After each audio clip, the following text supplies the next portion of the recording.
don't try to chase what is kind of the hot passion of the day. I think we actually saw this, I think you see it all over the place in many different contexts, but I think we saw it in the internet world quite a bit, where, at the sort of peak of the sort of internet, mania in, say, 1999, you found people who were, very passionate about something. They kind of left that job and decided, I'm going to, go do something in the internet, because it's, it was almost like the 1849 gold rush in a way. I mean, you find that people, if you go back and study the history of the 1849 gold rush, you find that, at that time, everybody who was within shouting distance of California was, they might have been a doctor, but they quit being a doctor and they started panning for gold. And that almost never works.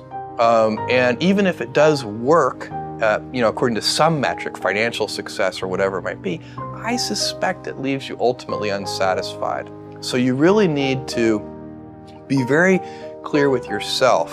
And I think one of the best ways to do that is this notion of projecting yourself forward to age 80, looking back on your life and trying to make sure you've minimized the number of regrets you have. That works for career decisions. It works for family decisions. Do you want, I have a 14-month-old son, and it's very easy for me to, if I think about myself when I'm 80, I know I want to watch that little guy grow up.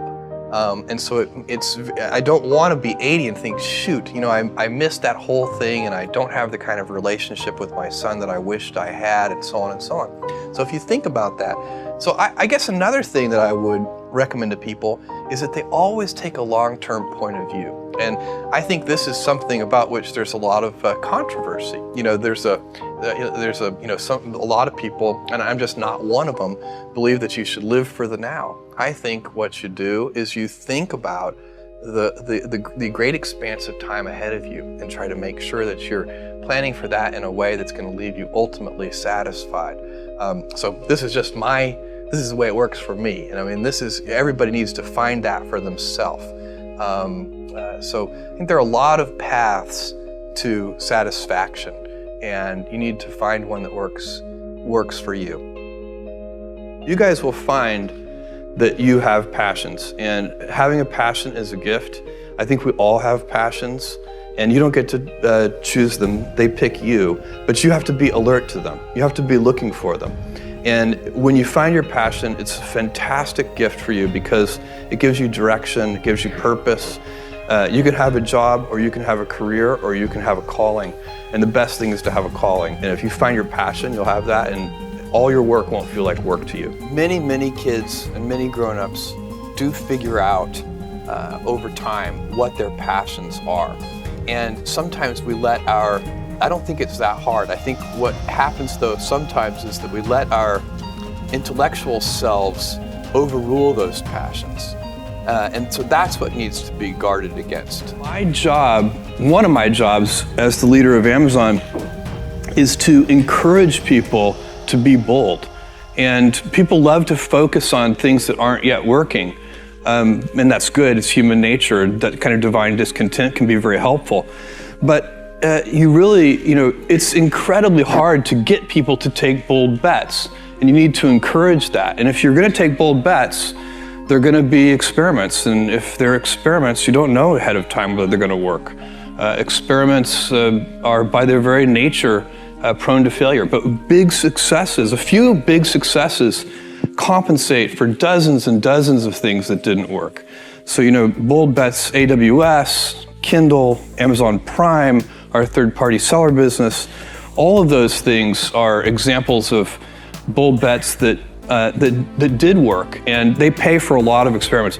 I've made billions of dollars of failures at Amazon.com, literally billions of dollars of failures.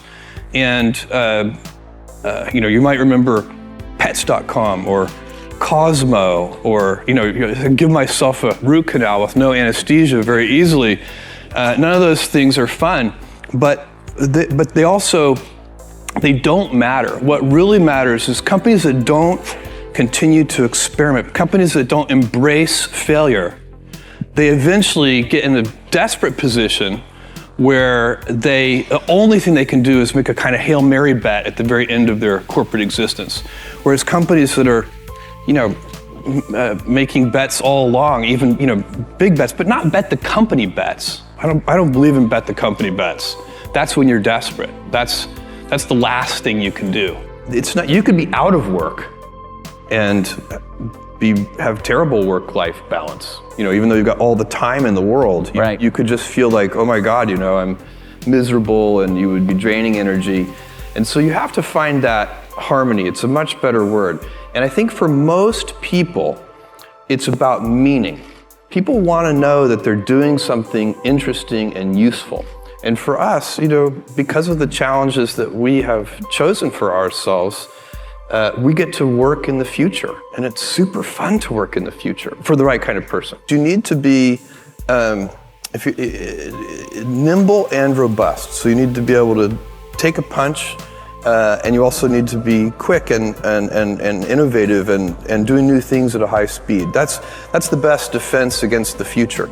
And you have to always be leaning into the future. If you're leaning away from the future is going to win every time. Never, ever, ever lean away from the future. We all have adversity in our lives. I doubt if you really, if you know somebody, any friend or anybody that you talk to, there's no lack of adversity. And by the way, that's good, because it's what teaches us how to get back up. You fall down, you get back up. It always happens.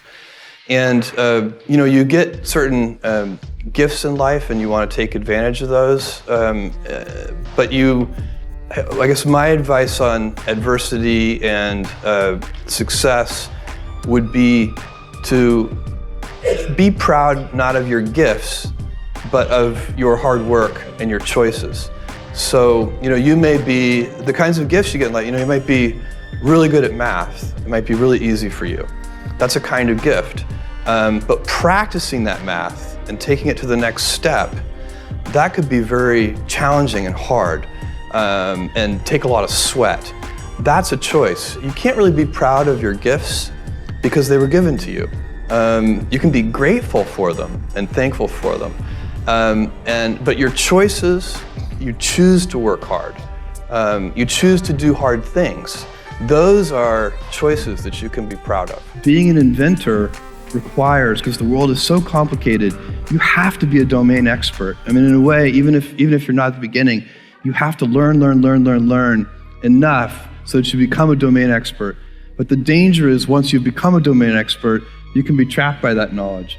And so inventors have this paradoxical ability to have that, 10,000 hours of practice and be a real domain expert and have that beginner's mind.